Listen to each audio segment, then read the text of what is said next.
Yo al principio del libro tomo algunos testimonios reales de oficiales, militares y funcionarios del Estado español en el siglo XVI y XVII, y se aprecia en ellos la arrogancia que se aprecia hoy en los norteamericanos, una vanidad nacional que es propia de los imperios.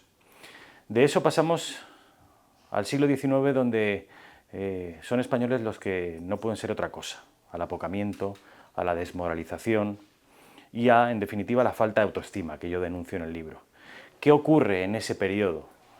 Bueno, pues ocurre un siglo XVIII y un siglo XIX, particularmente un siglo XIX, singularmente nefasto para nuestro país.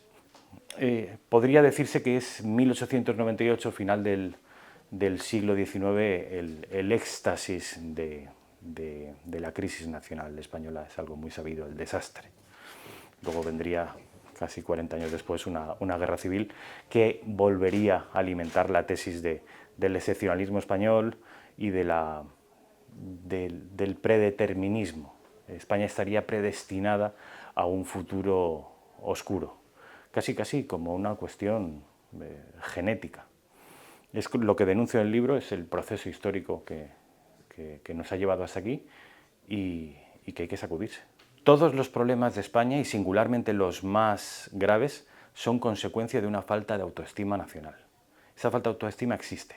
El problema separatista en España, tanto el vasco, en su versión asesina, como el catalán, son también consecuencia de una falta de autoestima nacional, de una falta de patriotismo dinámico, vigoroso. Esto es consecuencia de un proceso histórico.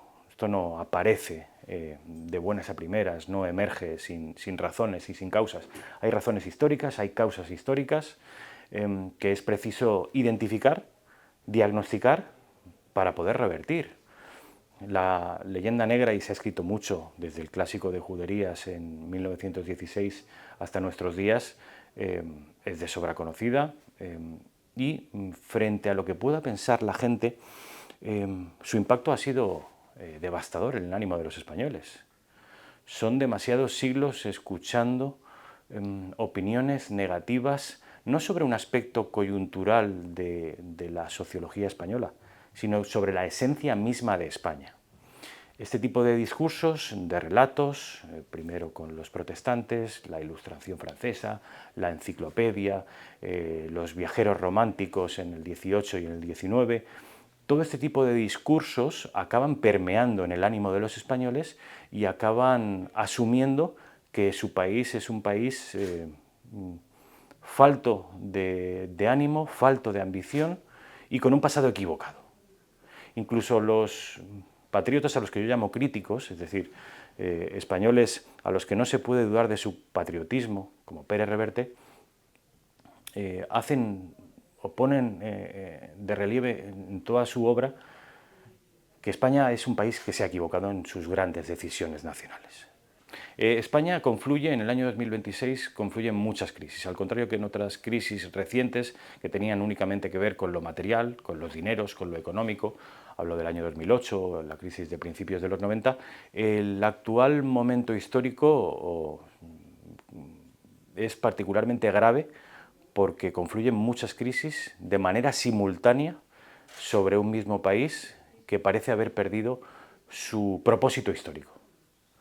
España, el mito fundacional español moderno es la transición española. El éxito de la transición española, el éxito de la reconciliación y el éxito de la integración en Europa. Esto queda seriamente dañado con el primer gobierno de Rodríguez Zapatero, que rompe todos aquellos consensos que se forjaron durante la transición, y ha quedado definitivamente arrasado con el gobierno de Pedro Sánchez. Esto hace de España un país desarraigado, un país territorialmente debilitado, un país geopolíticamente desnortado, un país demográficamente en estado comatoso y un país económicamente sin rumbo. No funcionan ya las industrias de servicios que nos funcionaron durante los 80, 90 y principios de los 2000. El gobierno de Sánchez es a la vez causa y consecuencia de un proceso de desmoralización nacional. Sobre todo en los últimos años ha sido también, sobre todo, causa. Causa porque ha abdicado de todas las cuestiones que podían hacer de España un país exitoso, vanguardista u orgulloso en el mundo. Desde el aspecto geopolítico, donde somos irrelevantes y estamos situados en una suerte de altermundismo, pareciera que ya estamos ajenos al proyecto europeo, por supuesto no solo ajenos, sino hostiles al atlantismo y a la administración norteamericana, y el gobierno de España se adhiere a políticas frentistas con gobiernos populistas hispanoamericanos. Esto desde luego es inédito, como también es inédito el cambio de posición respecto del Sáhara y el alineamiento con Marruecos. Yo creo que la segunda posibilidad. Cuando hablo en el libro de que la izquierda es ya descaradamente hispanófoba, no lo fue siempre, pero sí lo es hoy, esa fobia o ese rechazo a tu propia identidad incluye entre sus elementos el elemento católico.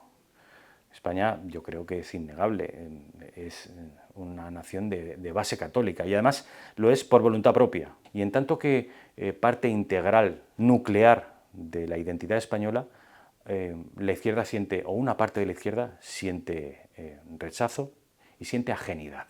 Necesita que esa herencia cristiana desaparezca, minusvalorarla, orillarla,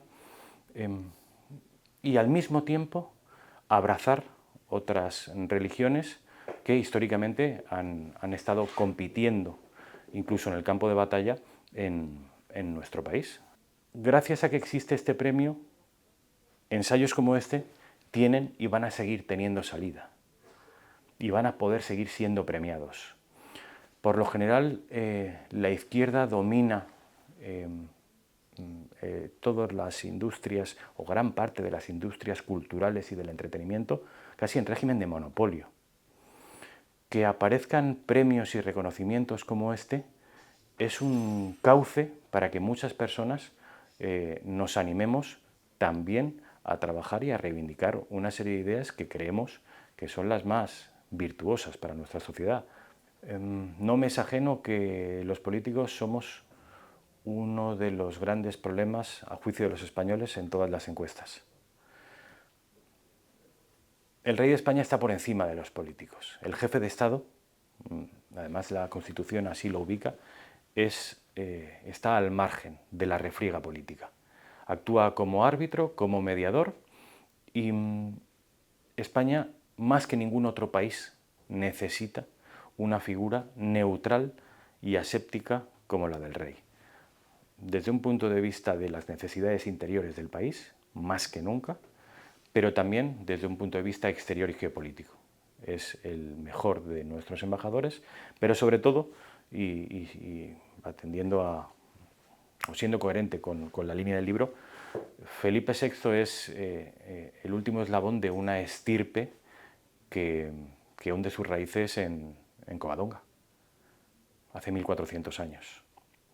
España no se entiende sin la monarquía. España no se entiende sin algunas poquitas cosas. No se entiende sin su base cristiana, no se entiende sin sus mestizajes, no se entiende sin su vocación de desbordar sus propios límites territoriales, no se entiende sin una lengua franca que hablan 600 millones de personas, no se entiende sin su marina, que ha sido probablemente la más gloriosa de cuantas hayan navegado los mares, y no se entiende sin la corona. Las dos experiencias republicanas que ha padecido el país no auguran nada bueno a nadie que quiera sustituir al rey de España. De manera que es nuestra garantía, estuvo en los momentos, hablo de Felipe VI, en los momentos más oscuros y más convulsos del país, dando ánimo, dando aliento, y no me cabe duda de que estará en los momentos que vengan, dando consuelo, como ha ocurrido hace pocas semanas con los accidentes de los trenes y cada vez que el país lo necesita. Y es por esa razón por la que yo ofrezco este libro a Su Majestad el Rey,